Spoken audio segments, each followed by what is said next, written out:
Welcome back, Thoughtvolutionists. I'm your host, Stefan Dubier, and today is going to be emotional. There's no sugarcoating it. This episode is about something we're all bound to face at some point in our lives, and that is the loss of a loved one.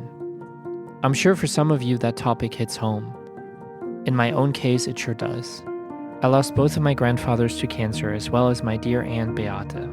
It still shakes me up sometimes when I think about it, because to this day, there are moments when I wish I could pick up the phone or just spend a little bit of time with them. Losing anybody you care about changes you. We all deal with loss and the associated grief in our very own ways. And despite grief touching so many lives every single day, it still seems like it is somewhat of a taboo topic to even discuss, let alone normalize. Instead, after some initial sympathy and words of condolences, we tend to tell people to just move on, to get over it, and that life needs to continue. We project our own expectations onto others in so many ways, even when they are at their most vulnerable. Do we really think we get to decide what somebody else's grieving process should look like? Do we think it's helpful to make our fellow human beings feel even more alone during what must be the loneliest time of their lives? A time defined and perhaps even consumed by loss and grief. My guest today is Suzanne. She's 55, lives in Vancouver, and is a divorced mother of two. Well, she was. Her son Ben will forever be 22 years old because he took his last breath in September of 2020. There really are no layers or levels to loss because the pain is very much the same. However, losing a child must seem like a particularly difficult reality to come to terms with. Ben is gone, and yet he continues to teach Suzanne valuable lessons about life and death every single day. Suzanne wants to have open conversations about grief so that grievers no longer feel so alone. She also wants to educate people on how we can all support each other when one of us is confronted with the devastating truth and pain of losing a loved one.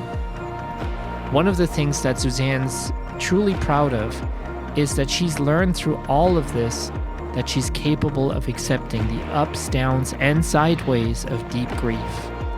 It helped her become a grief educator, coach, and speaker. I'm honored and humbled to talk to Suzanne about what it's like when a giant part of your heart is torn away by the loss of a loved one. Trigger warning. This episode contains conversations about suicide, depression, mental health, grief, loss, and death. If any of these subjects are a trigger to you, please prioritize your mental health and skip this episode. Hi, Suzanne. I'm so glad we get to have this conversation today.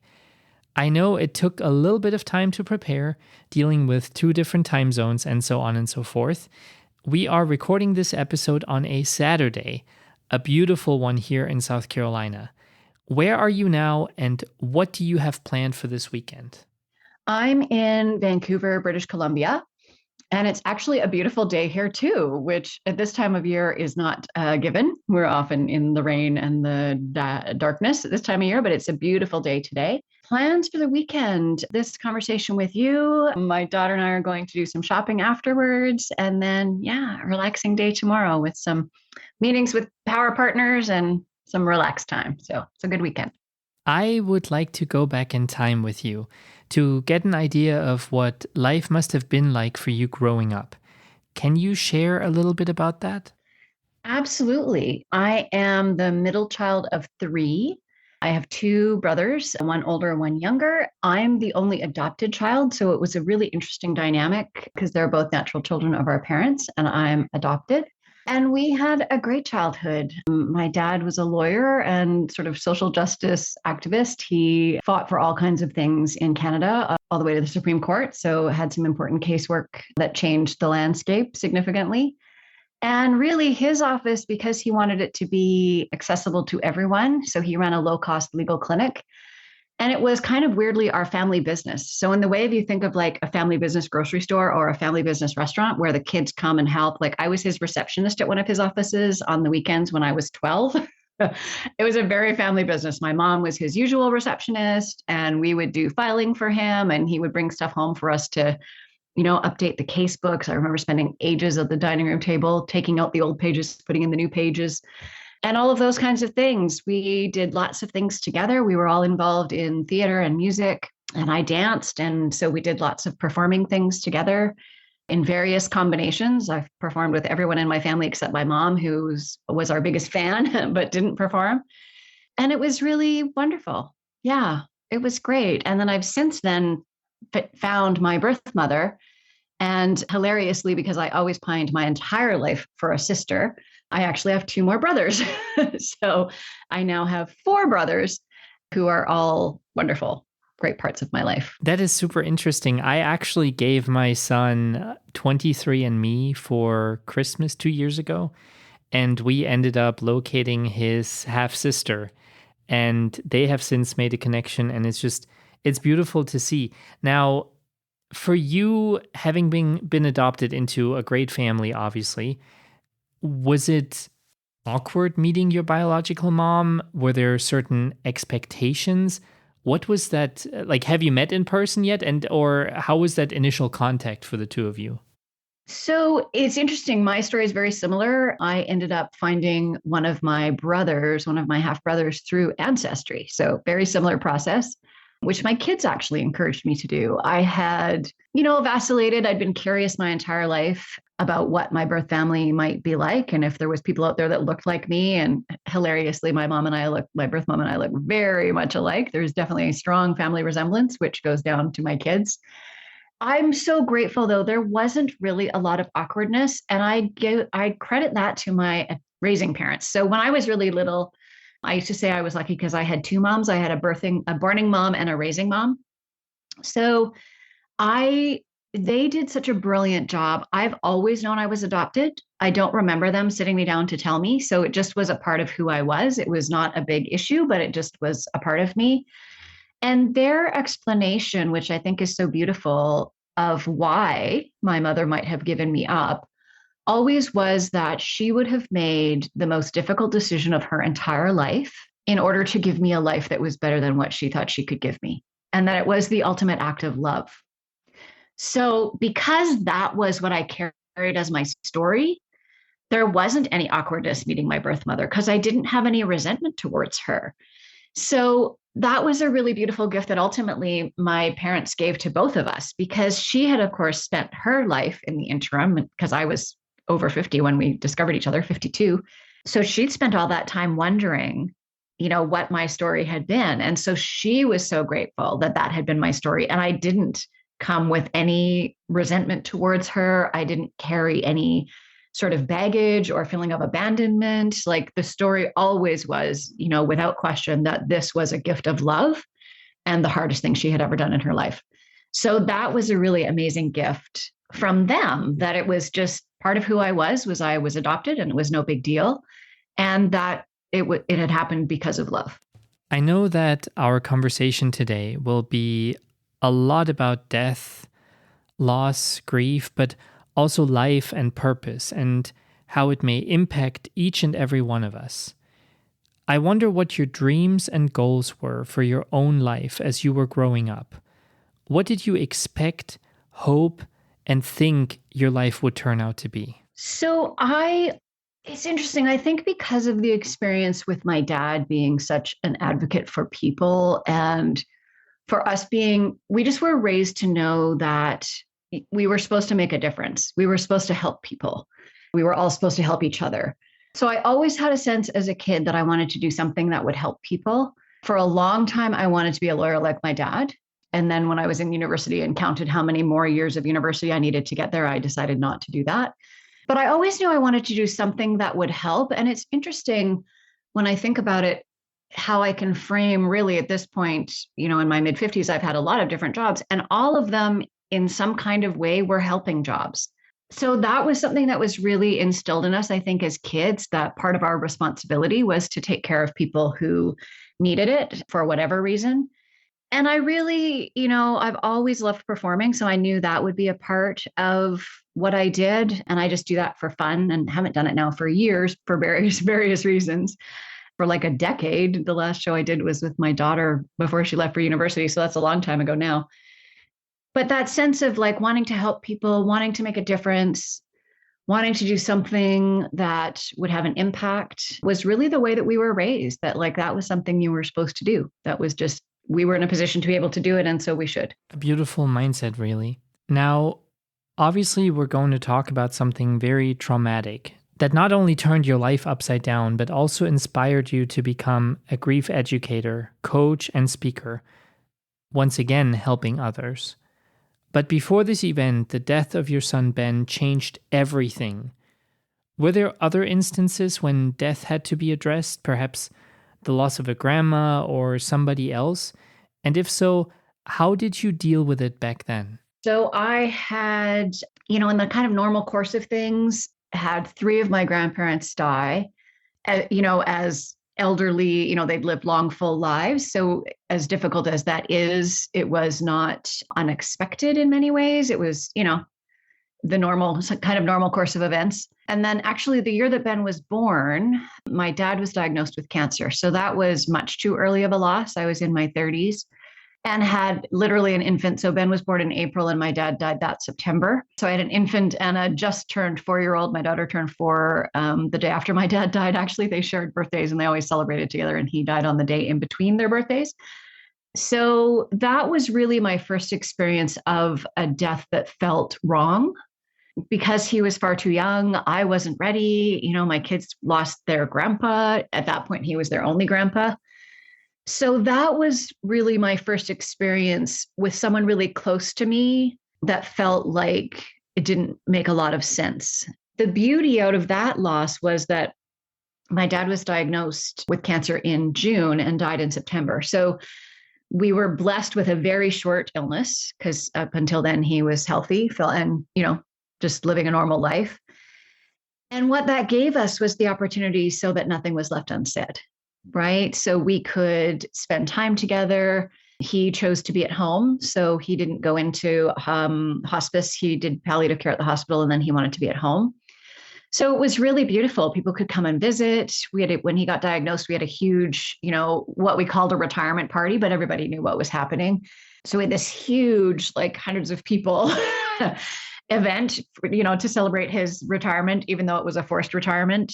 So it was really beautiful in that people got to say what they had to say. They got to come and, pay tribute and homage and all of the things for all of the differences he had made for people, which was really beautiful for us as a family to see. And beautiful to experience that version of losing someone where there isn't anything left unsaid. You've been able to clear up everything. My dad and I were really close, and my daughter was really close with him. She'd spent quite a bit of time at her grandparents' when I was at work. So she was really close to him. So they'd had a really beautiful relationship. The issue that time that was the biggest challenge actually was getting support for her. So because she was so young, people kept trying to tell me that she couldn't be grieving. They're like, well, she's only 4. Like, she can't be grieving. And I'm like, okay, but she is. So given that she is, what supports do you have available? Well, nothing. There was nothing for kids that I could find. And luckily, when my dad had been in palliative care at the hospital, he'd become friends with the music therapist there because we're such a musical family. So she would come and play and we would all sing. And I knew she had a kids group. So I ended up reaching out to her and saying, okay, you know us and you understand, she understood the relationship with my daughter and her grandpa. And so she made space for Kathleen, even though she was too young technically for the group. She was like, oh, of course she can come. Yes, bring her over. So it was amazing for me to find help for her that wasn't me, because I'm grieving. I'm trying to support my mom who's lost her life partner. I'm trying to support my kids, one who's an infant and doesn't know anything except that they're hungry and tired and need a diaper change, right, at 4 months. So it was really, really helpful to find someone for her where she could go and be around other kids too, that understood grief and knew what was happening. And some had lost parents, some had lost siblings. So that was really beautiful to have, really an amazingly positive death, if that makes any sense to people, as devastating as it was to lose my dad when I was that young and he was that young. It really, if that had to happen, it was the best possible scenario. Because, he didn't suffer for a long time, but we got that window of being able to say goodbye. and say everything we had to say, share how much we loved each other. And then my mom died about 13, I guess, years later when I was in my 40s. So, as far as I'm concerned, she was also too young. She was about 73. So older, but still, from my perspective, it's always going to be too young. And that death was different in that it was sudden. She had what they think were a series of mini strokes. And by the time I got to her in the hospital, she was in a medically induced coma that she never woke up from. So that was different in that, we had a much more complicated relationship, as I think mothers and daughters tend to do, as opposed to mothers and fathers. And I wish many times that we had had that opportunity to say all the things. And at the same time, I know I am 100% sure that she knows how much I loved her, and I know how much she loved me. So there's lots of comfort there. And there's comfort in knowing that she didn't suffer, right? The day before she got sick, she'd been out shopping with my brother for Christmas things with my older brother. And, her shopping and Christmas were like two of her favorite things. So really, if that had to be a last day, it was a pretty perfect one. And then we just needed to navigate the healthcare system and trying to figure out what they could do for her, if anything, which ultimately ended up that they couldn't do anything for her. So that was a different experience. And the complexity that time, of course, was that, my kids are a little bit older at this point. They've had a really great relationship with their grandma. And, my daughter lived across the country going to school. So she didn't get to be here for a lot of it. She kind of had to go back and forth. So that was really complicated just because of, the circumstances. And, my younger brother lived out of town at the time. So there was a lot of logistical figuring to do, much different than when my dad died and we were all kind of able to be at the family home. So I'm grateful that before Ben died, I had had those two experiences where they were, not out of order, which is a different complexity when you lose a child, but they were people very close to me. And obviously I've had other losses of, colleagues and friends, other relatives, but those ones strike really close to home for obvious reasons. And the other thing that's interesting, when my dad died, his mom was still alive. So my grandma outlived her son. So it was interesting thinking about the conversations I had with her when he died. And of course, he died in his 60s, so she was in her 80s. She lived to be over 100. But she at that point was like, this makes no sense. Like, I have lived my whole full life and he hasn't yet. So it's interesting to look back on some of those conversations as I navigate the loss of my child. Before we get into the loss of your child, Ben, did that experience with your dad and this realization that you left nothing unsaid impact how you continue to live past that point? To maybe say, I love you one too many times rather than not saying it often enough, to maybe hug more, to maybe try to make the moments a little bit more meaningful? Yeah, I absolutely think it did. There was so much peace in knowing that, we'd had that opportunity to just, have ridiculous conversations and have meaningful conversations and be really sure that our relationship was clean, that we had dealt with any conflicts and really been very clear about how much we cared about each other and how important we were to each other and how much we appreciated each other. I think we fall down sometimes on expressing our appreciation for people. So I absolutely think that had an ongoing impact. And I 100% aim to be that person that says, I love you too many times because you just never know. You never know what's coming. And even knowing that, I ended up with, kind of the biggest whammy of you never know what's coming. So it's another reason I'm grateful for that experience, right? And I feel so much empathy for people who don't get that opportunity and are left kind of carrying, worries and fears about, what that person might have thought or where they had left it. And it's interesting. I think often about how that impacted the way that I raised my kids, because I also realized that if you didn't know what was coming, you needed to be really clear about what was important. So for me, a lot of the battles that kids and parents have around like clean rooms and tidying up and stuff like that, that's ultimately not important at all.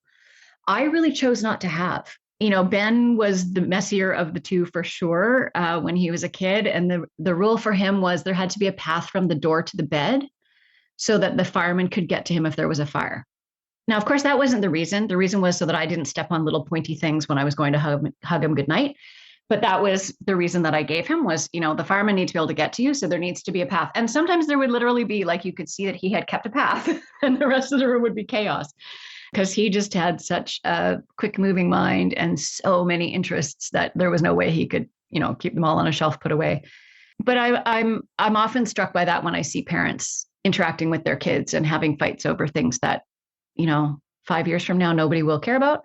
I'm happy to say both my kids grew up into adults that are fairly tidy and able to keep clean and all the things. So it didn't matter that I didn't hound them as kids about their rooms being tidy or, all those things. We get so caught up, I think, especially when we're parenting, in things that just don't matter. And they end up being these big battle points and these big stressors in our relationships between us. And I never saw the sense in that. And I think that absolutely was part of having been through that experience with my dad. I think I'm going to take that tidying the room up thing home with me as I have those ongoing conversations with my kid. But now we spoke about that really shouldn't happen moment that ended up happening in September of 2020. But before we talk about what actually happened to Ben, can you describe your life on that day in September of 2020, before you knew that your son, your sweet baby Ben, at only 22 years, was in fact gone? What was that day like? Did you have any premonitions? Was there something in the air that felt like, something bad was going to happen? Or what was that day like before you found out? So that day, my daughter and I were away. We had gone away for the weekend up to Whistler, so relatively close to home, but a lovely escape and a place we'd been many, many times as a family. Ben had decided not to come with us that weekend. He had just been away with friends the week before. And it's funny, if you can remember back to that point in COVID, here anyway, we'd had quite a few restrictions lessened over the summer because we could all gather outside and we were being encouraged to reconnect with each other and gather outside. And we could see with the fall coming and the numbers going back up where we are that those restrictions were going to start to come back. And so for my daughter and I, we could really see that, very soon our apartment was going to again be our theater and our restaurant and our gym and our everything. And we knew we wanted one last kind of getaway before that happened. For Ben, he really loved being at home. And that was his comfort spot. He had his room all set up the way he wanted. It was his cave where he was comfortable and could escape from the issues of the world. And so he chose to not come with us. That was not a warning sign of any sort. It made perfect sense to me that he was like, no, I just want to stay home. And we were like, get me out of home. That was very fitting for our personalities. So Kathleen and I had had a great day. We'd wandered the village. We'd been swimming. We'd been to the place that we stay up there has a little movie theater. We'd been to a movie and just had a really good day. We'd had a really great conversation with Ben the night before we left, the Thursday, and we'd all talked about Kathleen's birthday. So Ben died September 26th and her birthday is the 30th. So we were going to celebrate her birthday when we got back, and we had talked about where we were going to get the food from and what movie we were going to watch. And we had it all kind of figured out. And we'd had a really great conversation about, why he wasn't coming and if I was mad at him and all of that stuff, because we still carry that, sense of wanting to please others. And then we went to bed. You go to bed with your world, with the world in order, and then you wake up and nothing is the way it was before. Can you describe what happened? Yes, we had gone to bed. And as far as we knew, everything was fine. And my phone rang at about 3 a.m. from a number I didn't recognize. So as you do, right? Most of us don't answer the phone. If it's a number that doesn't come up in our context, we don't know who it is, especially in the middle of the night. So I, ignored the call and turned back over. And it rang again a few minutes later. And as you do in sort of the ridiculousness of these kind of situations, I picked it up and I said something along the lines of, don't you understand it's 3 a.m. where I am? And, assuming it was some kind of crank call or, terrible bot phoning, it's 3 a.m. where I am. Don't you understand? You shouldn't be calling people at 3 a.m. This is ridiculous. You need to stop calling me. And that was the police calling to notify me that Ben had died. So, you know, there is no good way to notify someone. I think having to do it over the phone, I'm sure, was as difficult for them as it was for me. And really, they did the best job that they could in horrifying circumstances. So, yeah, I finished the phone call and, went across the living room of the place we were staying to go wake up Kathleen and tell her that Ben had died. And we realized that we should probably phone and wake the kid's dad. So we phoned him and woke him up to let him know. And then we had to get home. So we sort of haphazardly, I'm sure, in a blur and a fog, threw all our things into our bags and got ready to go. And we were staying at a timeshare. And there's a whole procedure when you leave somewhere like that where you're supposed to take out the garbage and put the dishwasher on and clean certain things. And I phoned the front desk and said, can you please tell housekeeping that we've had a family emergency and we're just leaving? So none of the things we're supposed to do are done. And we're going and we're checking out right now. We're leaving and going home. And we drove home. And luckily, it was the middle of the night, 4 a.m. I think we got home about 5:30. So there weren't a lot of other cars on the road, which is great. And it's a road I've driven many times. It's a route I've driven many times. So it didn't feel unsafe. And really, we didn't have a choice. There does come a point when these kind of things happen where you just have to do what you have to do. So we had to get home. We couldn't stay where we were. And so we needed to go home. One of Ben's friends met us at the apartment. He sweetly didn't want us to come home to an empty apartment, thinking, because our brains think we're coming home to Ben, who still lived with me. So he came and met us at the apartment, which was beautiful. And we were able to, sob together and try and start to make sense of what needed to happen next and how we were going to tell people and, all of that. He was amazing. And he's continued to be an amazing friend now to me. And then, he left and we just, I think we went back to sleep for a little bit or tried to get a little bit more sleep because, of course, at that point, we'd had hardly any sleep at all. Went back to sleep and then, you wake up again and you have to figure out what to do and figure out how to, telling people was the first thing. And that was horrible. Telling people is just horrible. So what happened to Ben? You told me that he committed suicide. Did he leave letters? Did he think about how his suicide may affect you? Did he leave anything behind for y'all to explain why he did what he did? So I'm just going to switch hats for one moment and put my grief educator hat on, and then I will switch back to my grieving mom hat and just talk a little bit about languaging. We're really working hard to change the language around people who die by suicide and to take that word commit out of the equation. So people commit crimes, and suicide is not a crime. It's something that happens from an illness of the brain. So the languaging that's being encouraged and that we want to kind of share with people is that we say that they died by suicide. The same way you die by cancer, you die by heart disease. I choose to say that he died of depression and anxiety because I think the interesting thing about suicide is that we don't name the underlying disease, which we do in every other death, right? Almost every death is of organ failure, but we don't call it that. We name it by the thing that caused the organ failure. So Ben died of depression and anxiety, and he 100% thought about how it would impact us. He had a very elaborate plan, which didn't come to fruition, but absolutely took the impact that it would have on us into consideration.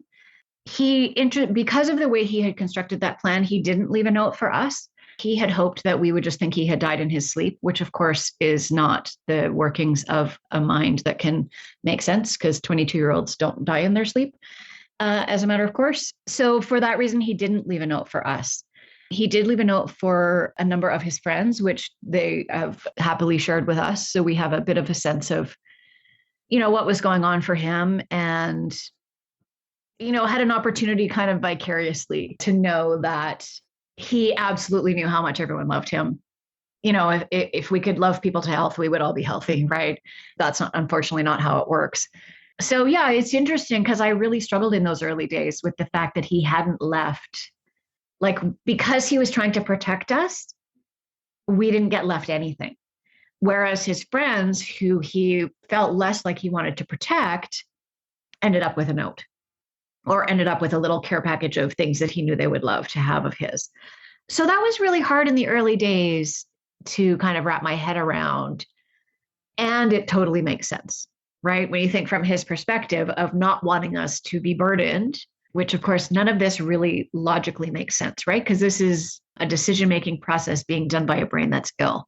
So when, the logic holes you could drive a truck through, but he didn't want us to be burdened by that. And so had kind of made all these elaborate arrangements for that to not be the case. Yeah, which couldn't come to fruition because that's not how the world works, right? I love what you said about the language. And I think that's something where we are all still learning a lot. Oftentimes we use words not really thinking about how they come across and how they might affect somebody. Thank you for that. And thank you for your work that you are doing to normalize grief. And we'll go into that into a little more detail a little bit later on. When all of this happened, on top of the grief that you had to deal with during that moment, was there self-blame or were there moments of questioning whether you could have done anything to prevent this from happening? What's interesting for me is that I didn't feel that. I didn't feel self-blame. I didn't feel guilt. I didn't feel like there was something that I could have done. Ben had suffered with mental illness for a long, long time. And so we had done all kinds of things to help him. And I really, feel so grateful that I know, like with every fiber of my being, I did absolutely everything that I could. And what's interesting about that is, there's been so many things lately, and things come across my feed because a lot of my feeds are about grief and loss and death by suicide. And recently I've seen a number of things where it's like, here's like the 10 signs to watch for.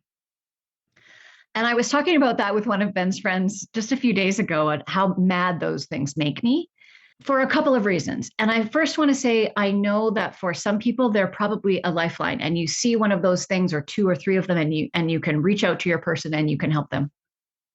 And so I'm grateful for those things, and they make me angry because for Ben, he did not check any of those boxes.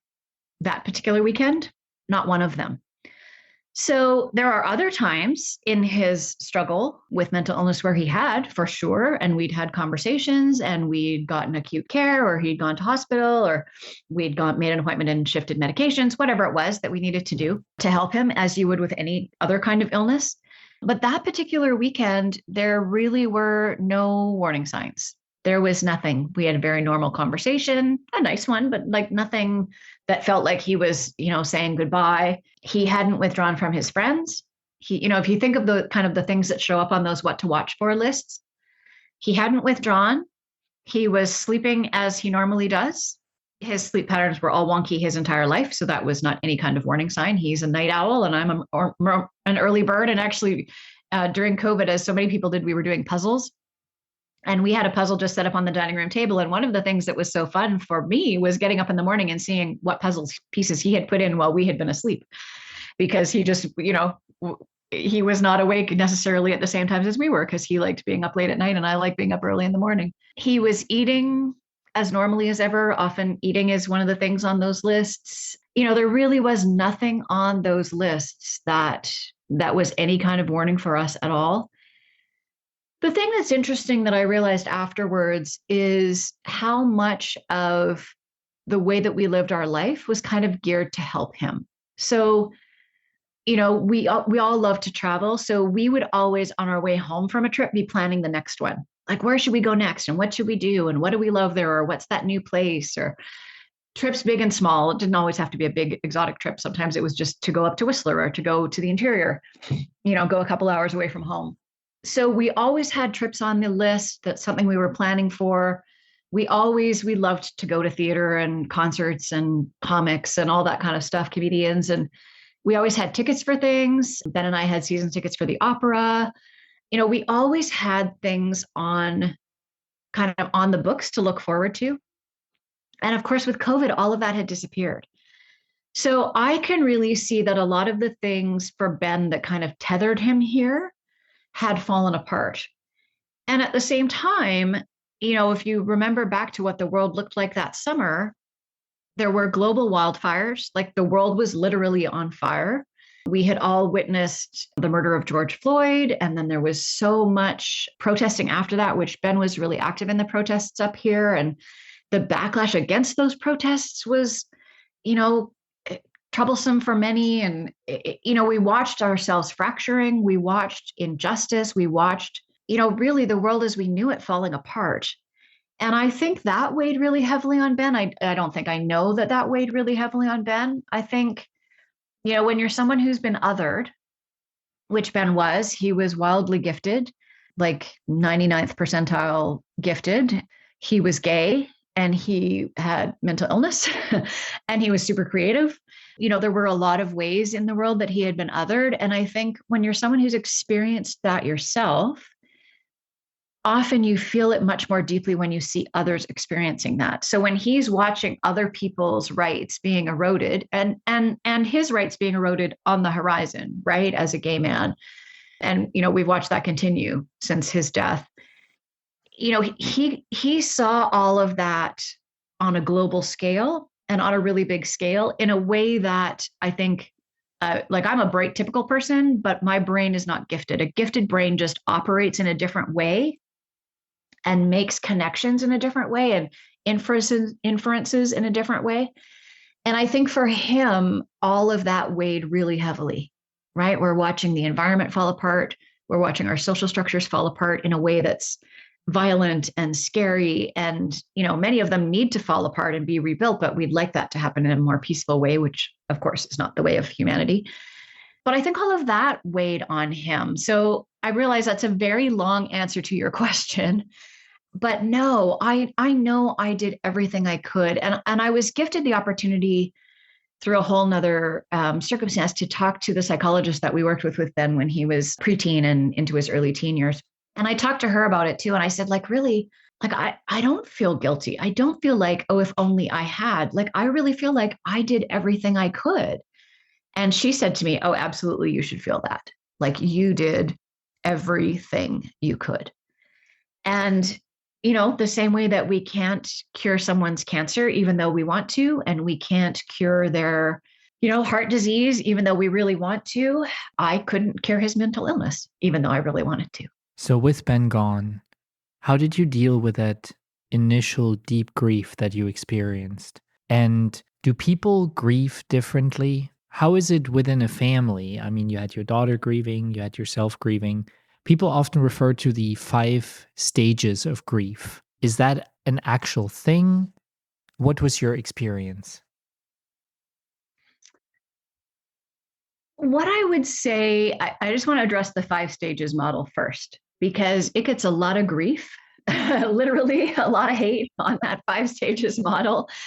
And what I would say about it is if you think that Elizabeth Kubler-Ross and David Kessler were suggesting that 5 stages model was anything linear, that you would go through one stage at a time, you didn't read the introduction, which says exactly the opposite of that. So what they tried to do with the 5 stages was identify 5, I choose to kind of call it phases of grief. And I don't necessarily identify with the way that they've broken it down, though it's very helpful for many. What they identified is 5 things that in all likelihood will happen in some combination at some point in your grief journey. So if you look at it that way, and you think about anger and acceptance, and I can't think of the 5 off my head because I don't live in that paradigm. But if you think about it that way, that they are likely to happen at some point in some combination on your grief journey, they 100% are. What I will say about those most early acute days, so when you're in acute grief and you're really in survival mode, for me, it was exactly that. I was in survival mode. The brain fog is intense. Your mental capacities are not anything you've experienced before. They are wildly diminished. And the best way I can explain it is to say that I had this vision in those very early days of my life and myself as big chunky puzzle pieces. So if you think of those like big 3D chunky puzzle pieces, like chunky wooden puzzle pieces, I could see them, the pieces of my life and the pieces of myself in those chunky puzzle pieces on the floor all around my feet. And I couldn't pick any of them up because my arms were already full of pieces that I couldn't let go. But I didn't have any space to hold anymore. And I didn't know how to put them back together into a person and a life. So you're holding everything you can. The rest of your life and yourself is in pieces on the floor, and you don't know how to pick them up, and you don't know how to put them together. We realized very early on that we needed, kind of some rules for how we were going to do this. So my daughter and I lived together at the time. We still do. And we decided that what was going to work for us was we could do one hard thing a day, right? That brilliant Glennon Doyle, we can do hard things, became one of our mantras. We can do hard things. We said it over and over. We found that we could only do one hard thing a day. And then the rest of the to-do list was to breathe. That was it. One hard thing, breathe. That was all. And I really want to acknowledge for people that it is that difficult. It's that horrible. It's that unsettling. It's that perturbing. Like you're just confused all the time. My daughter brilliantly explained it by saying it's all the feelings, all the time, all at once. So you're just overwhelmed. Your capacity is lessened and your input is elevated beyond your wildest imaginings. There's really brilliant water metaphors, and I really cling to those because that's what worked for me. And those early days, really, it's a tsunami. You are tumbling under the water in a tsunami. What I realized relatively early was that I wasn't actually just a piece of like detritus, of like garbage is trapped in the waves. I was a cork. So every once in a while, I would pop to the surface, be able to gasp some air before another wave overtook me, right? But just that knowing that I was a cork and not a waterlogged piece of wood that was never going to get to the surface allowed me to know that there would be moments where I could just breathe and I could get some air, have a little reprieve. And then, yes, the overwhelm was coming again, all the emotions, the sadness, the devastation, and I think especially for mothers, when you lose a child, it's a literal part of your body. Cells have crossed across the umbilical cord. Like this is in reality, like in biology, this is literally a part of your body that's gone. So those early days are absolutely just about survival, that acute phase. And then it kind of becomes where, the tsunami turns into a tidal wave, which I think is slightly less. And over time, the waves get further apart. They're still coming. I still get them, 2.5 years later, but they're further apart. You have more time in between to make sense because we're sense-making creatures. That's what we do, right? We make sense of things. We make story and we make sense. So when something like happened to us happens, it doesn't make any sense. On a visceral level, it doesn't make any sense. Even though logically I could say, well, he struggled with mental illness for years. He'd had suicidal ideation before, whatever. I could make logical sense of it. But on a physical level, it doesn't make any sense as a mother for my child to not be here. It just makes no sense. So as you're trying to make sense of things, you're also needing to figure out how you live, right? Because I knew very early on that I didn't want this to destroy me.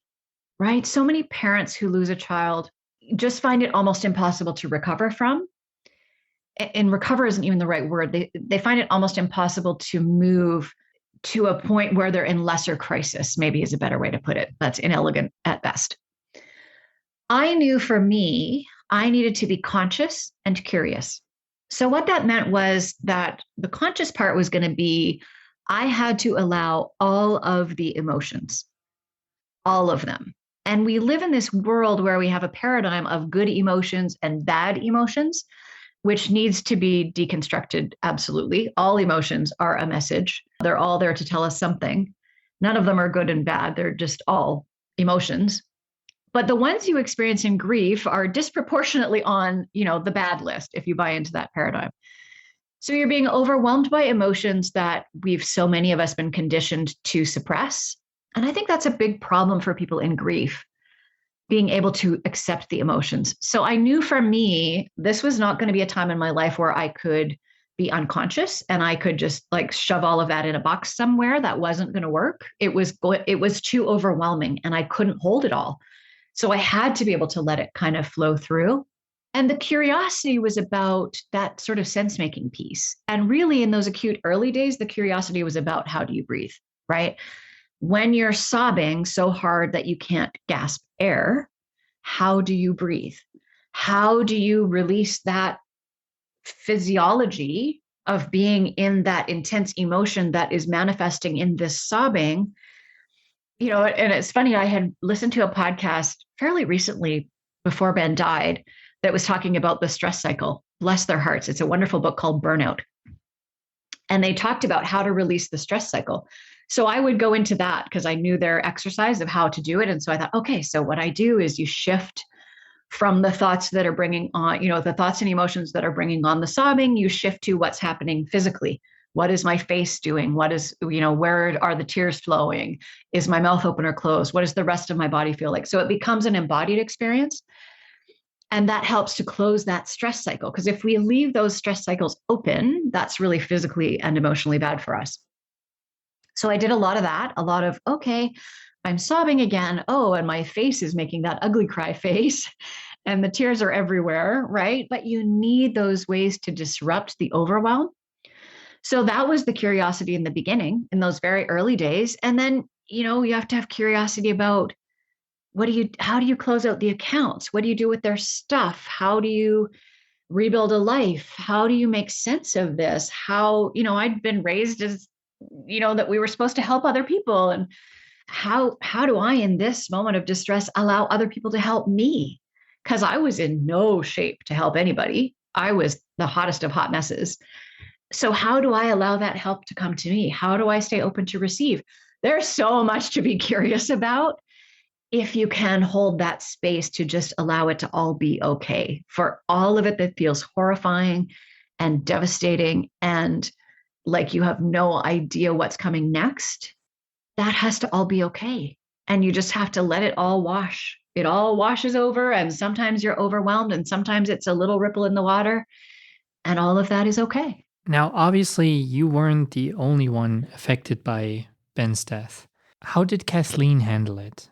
And has Ben's death and you sharing this devastating experience perhaps brought you even closer as a family? What's interesting about that is that she grieves very differently than I do in this circumstance. And I want to say too, what's interesting about grief, and you had asked this earlier, if people grieve, the same way each time, if everybody grieves the same way. What I'll say about grief generally is it's a universal experience. We will all have it at some point for losses big and small.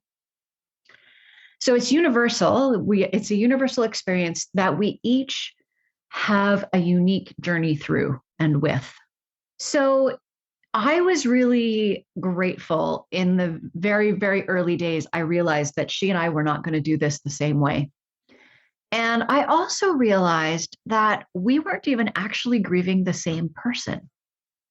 So I think it's really important to understand that, my grief for my son was different than her grief for her brother. Our relationships with him were different. We were all very close with each other, but our relationships are different, right? Obviously, a mother's relationship with a child is different than a sibling relationship. And I, for many reasons, needed to talk about it. So I feel so grateful I had like 2 or 3 friends that were able to hold that space and just let me talk about it. And that was okay. She didn't want to talk about it. So that was really a challenge for me as a mother, right? Because I still want to mother her, even though she's a grown woman. She's 25 when Ben died. She's a grown up, but I still, we're still drawn to mother our children. And so I had to trust that she could do it her own way and that would be okay. And what I said to her, because I didn't I didn't know what she was feeling or going through at any particular time. And that's not to say we never talked about it. Of course we did, because we're trying to make sense of it, but she didn't want to grieve as out loud as I needed to. So what I said to her was that, you know, it's okay at times to put that grief in a little box. I mean, it probably should be a big box. Put it in a box, because sometimes we need a respite, right? From that overwhelm, from all the emotions, from the sadness. And we need little tastes of normalcy, or of potential for normalcy, potential for what life might be next. But you have to have a relationship with that box. You can't have the box in the back corner of the attic getting all dusty, right? You need to know what's in the box, and you need to open the lid of the box every once in a while and take a look inside and allow those emotions to happen, allow everything to be okay. And then it's okay to put it back aside in the box. Like, you don't have to be in it all the time. For me, I was in it all the time.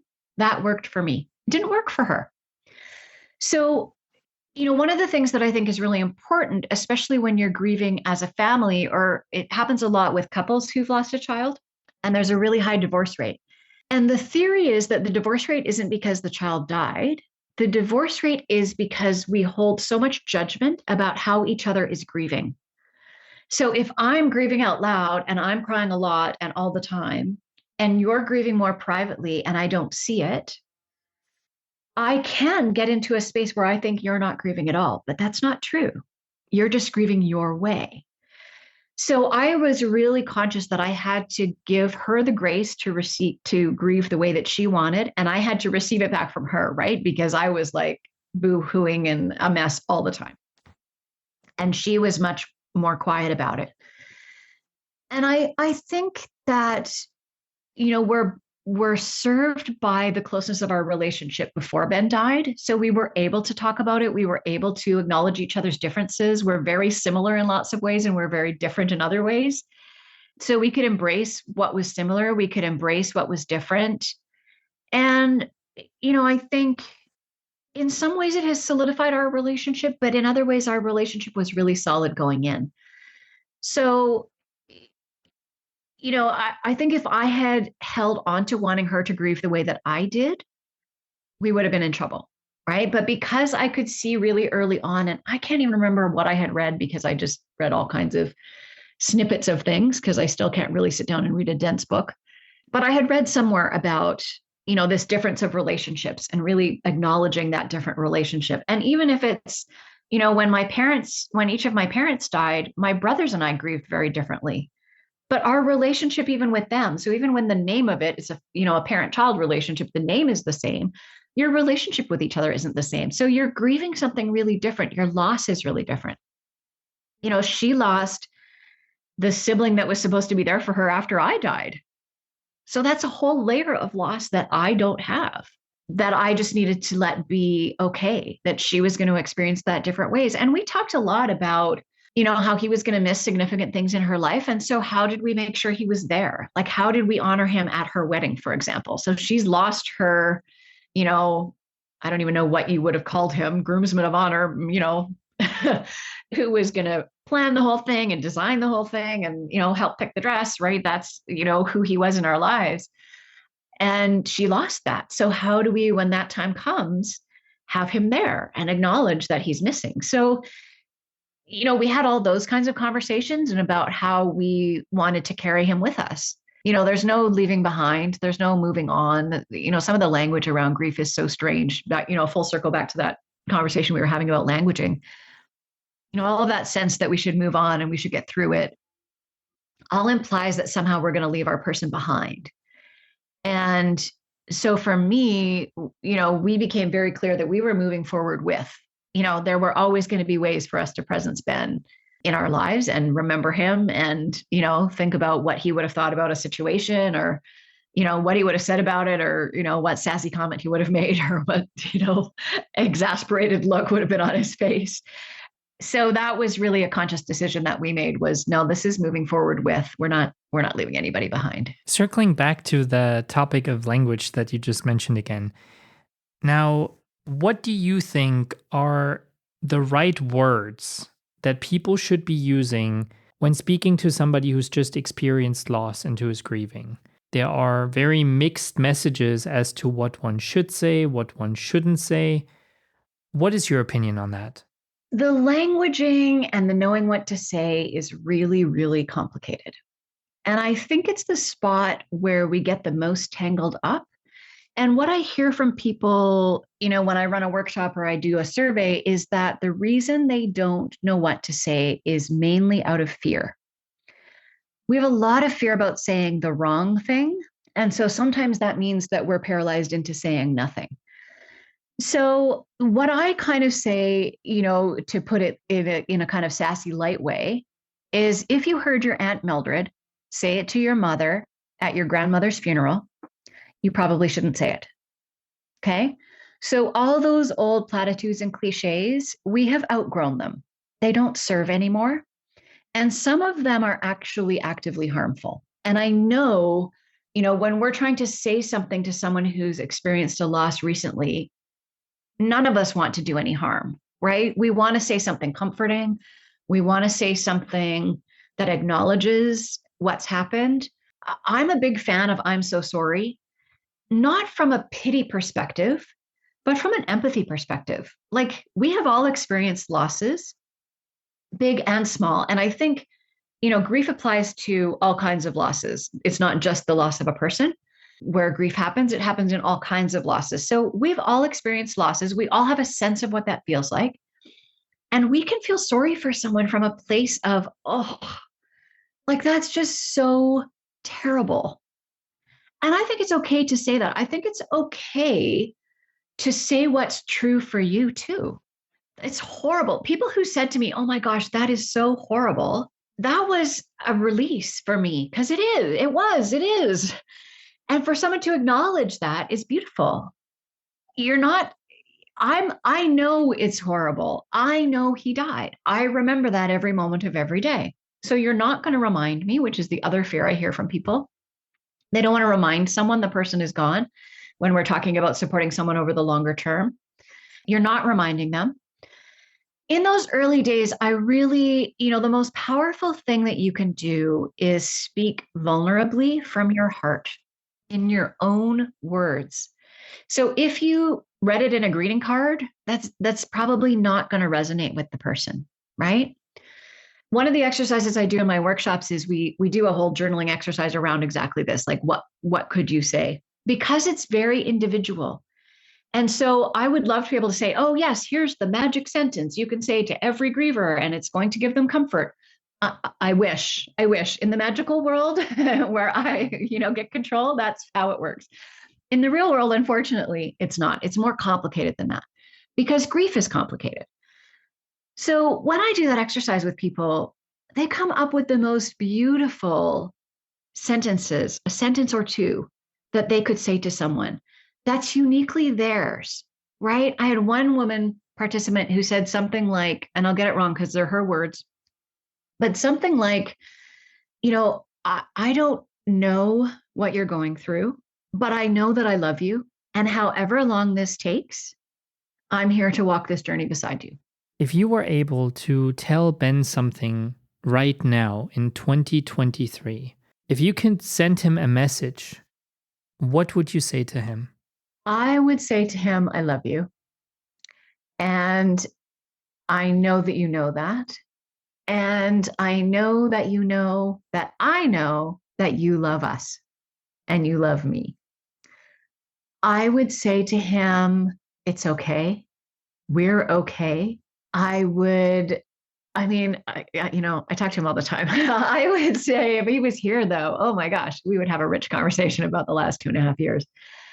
I would say he's still with us. I would say I understand. And I would say, that in so many ways, I'm grateful he's not suffering anymore, because I know he suffered, and none of us want our loved one to suffer. You mentioned to me before that one thing you had to learn through this entire journey was to accept the ups, downs, and sideways of grief. We've talked a lot about the downs and the sideways and the confusion, but what could possibly have been the ups of this experience? What is something that you learned or experienced through all of this? Perhaps kindness from other people or other events that brought back beauty during a very dark time? I think that grievers struggle with the idea that there's beauty and there's an upside because we've been taught and told that grief is this terrible thing that you should get over as quickly as possible. For me, I think grief is this thing that I'm going to have with me the rest of my life. It's this visitor that I never invited that's here. And so I need to learn to live with it. And that means that then I have to be open to there being beauty in grief. Where the beauty shows up for me is in the amazing relationships that I have with the small but mighty group of people that was able to support me and still support me. It's in my enhanced sense of empathy and my ability to really, hold so much. Like I have so much more capacity to hold hard things and to be able to be there for people in those hard things and just hold the space. None of us need fixing, right? And we're so enculturated to show up and want to help somebody. We want to help them, we want to fix them, we want to make it better. You can't do any of that in grief. And I was an A+ student at show up, help somebody, fix it, make it better. I was excellent at that. So I've had to develop the capacities for my own survival to be able to not need to fix it because I can't fix this. I can't bring Ben back. That's the only thing really that would fix it. And that's not possible. So then it has to become about how do you then, in this new reality, allow for the pain and the beauty to coexist, allow for the both and of everything. And I want to be really clear that that doesn't happen in the acute stage, for sure, those acute early days where you're in the tsunami and you think you're a piece of driftwood. It can start to happen in early grief. And I leave that up to people to define how long that is. There's no timeline. There's no magical, at 6 months, you should be here, at a year, something magical is going to happen. All of that timeline stuff is not true and can be actively harmful. And for many people, actually, the second year is worse because of it, because we're told the firsts are going to be hard, right? The first birthday of them, of you, the first holidays, the first Mother's Day, heaven help us from Mother's Day, the first Christmas, all of those things, we're told the first ones are going to be hard. But then we expect, because we're told the firsts are going to be hard, that by the second, something magical is supposed to have happened. And of course, it hasn't. So sometimes the second year is even worse for people.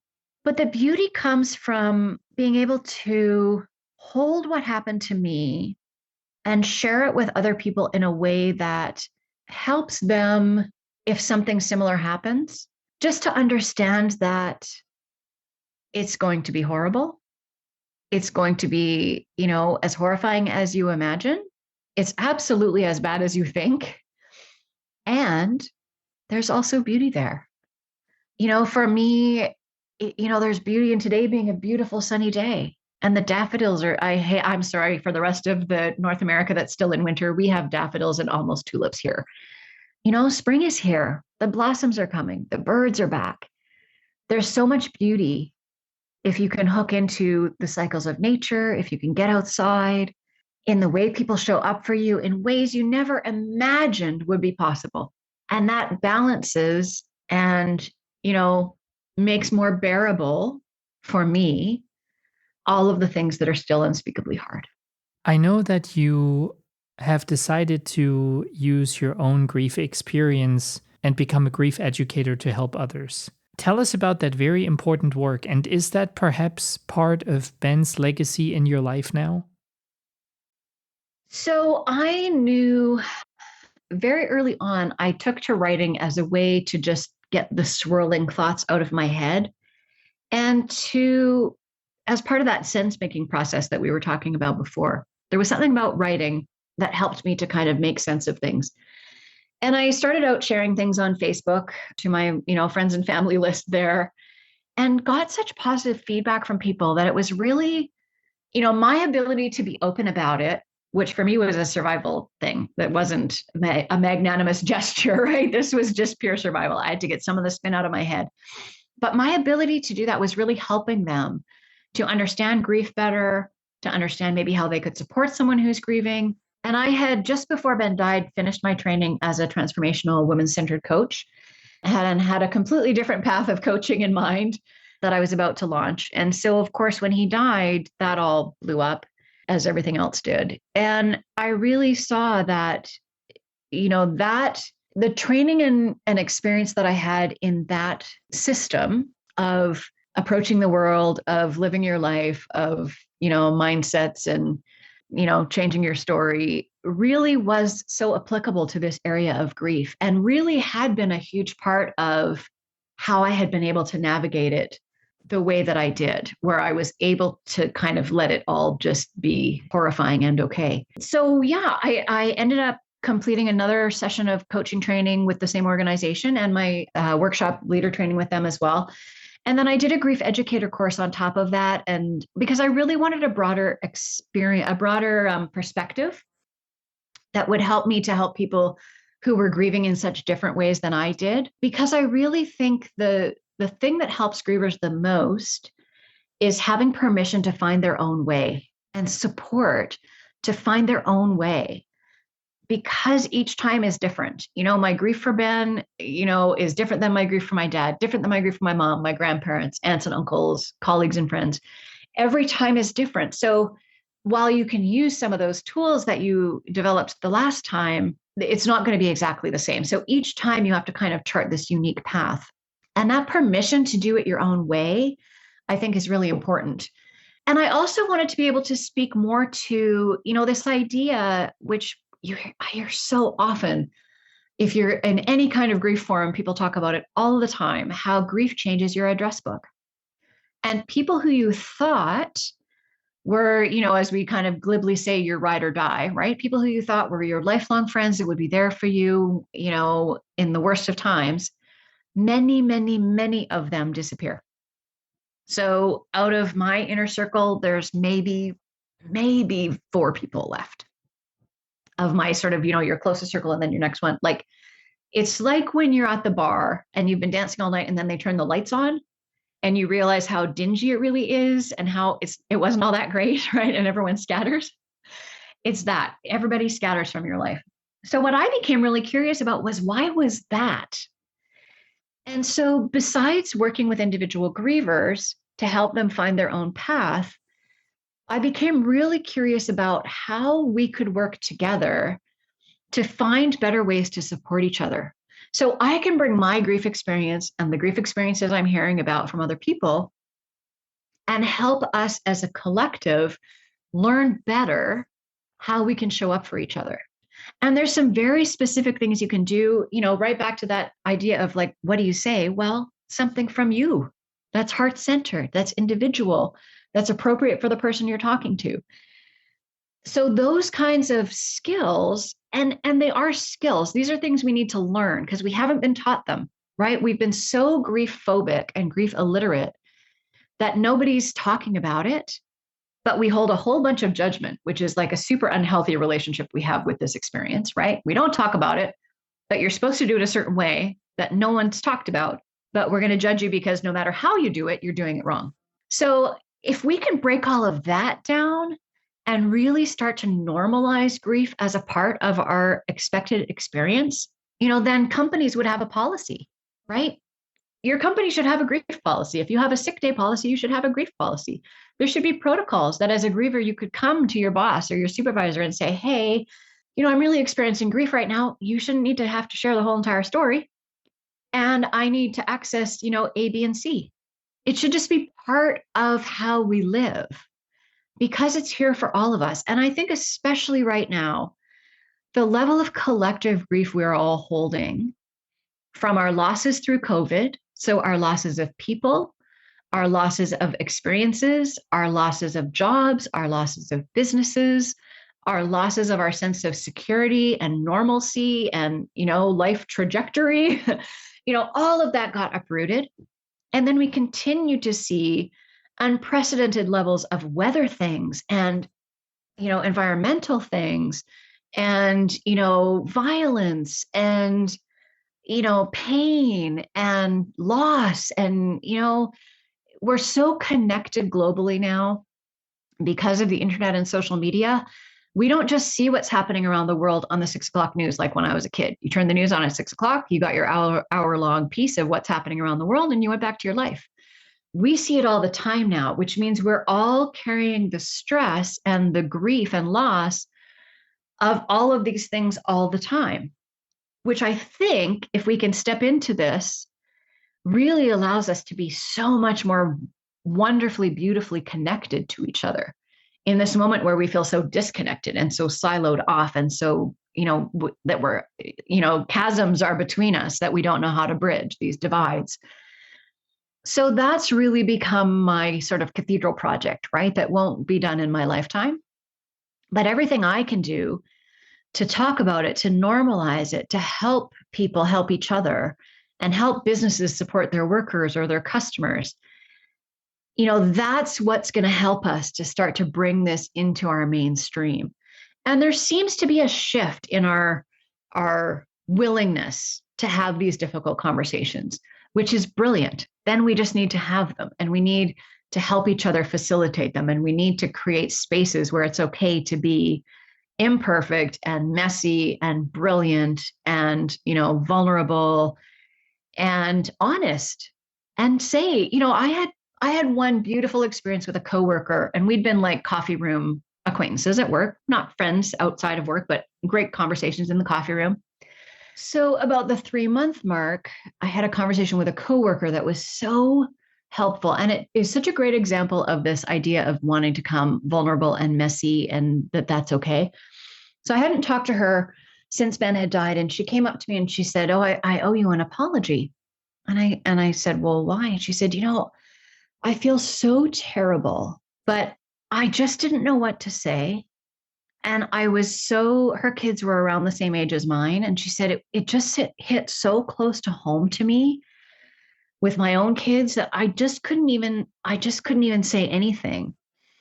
And so I need to admit to you that when I saw you, I wouldn't make eye contact. I would avert my gaze and I would avoid you. I would back away so that I didn't run into you. And I feel so terrible about that." And I said to her, "Thank you. Like, that's a huge gift to come and be that open and that honest and that vulnerable." And I said, "I totally understand. Like, I get it. For my friends who have kids around the same age, that's a big part of that circle that disappeared, right? Because it hits so close to home that for whatever myriad of reasons, they couldn't show up for me." And this coworker was so beautiful in saying that. And what was lovely about it for me was that it reminded me that if she had that experience, other people had that experience, where no matter how much they wanted to come and say something and be supportive and, say the right thing to help make it better, right? All those ridiculous things that we think exist and don't. That if she had that experience, that other people had as well. And so it allowed me to really accept that there were people for whom this was simply too close to home. And they couldn't get past that to do something for me. And that was okay, right? I had people who could show up for me brilliantly. Thank you. I'm so, so grateful. But that other people were having this kind of experience where it was so devastating for them to get so close to it, almost like it was somehow going to be contagious, which I know we all know isn't true. But sometimes we feel like if we get too close to it and acknowledge it, that it might happen to us. We know that's not how the world works. But we're so locked in this fear cycle around grief that it's going to take that kind of level of, this is a coffee room chit chat at work person, acquaintance, right? Who was able to come and share so openly what was real for her. And also say to me, "And I'm so, so sorry. I'm so, so sorry that happened. I'm so sorry I haven't been able to say anything. You must miss him terribly." Whatever it was, she said beautiful words that are her words, so I can't repeat them because they were her words.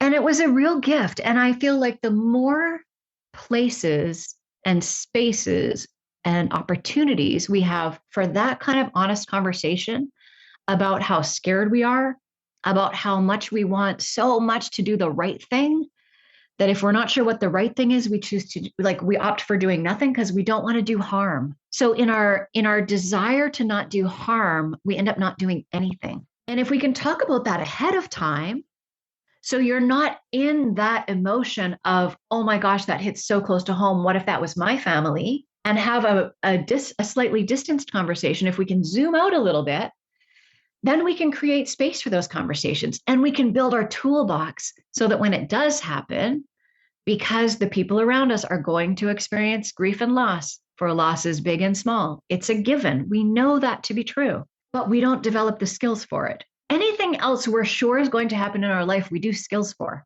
We learn how to drive a car. We learn how to clean a kitchen. We learn how to cook.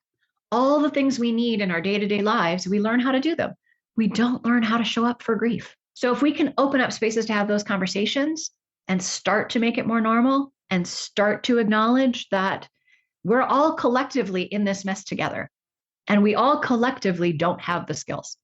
So we need to learn them. So that absolutely is part of Ben's legacy, 100%.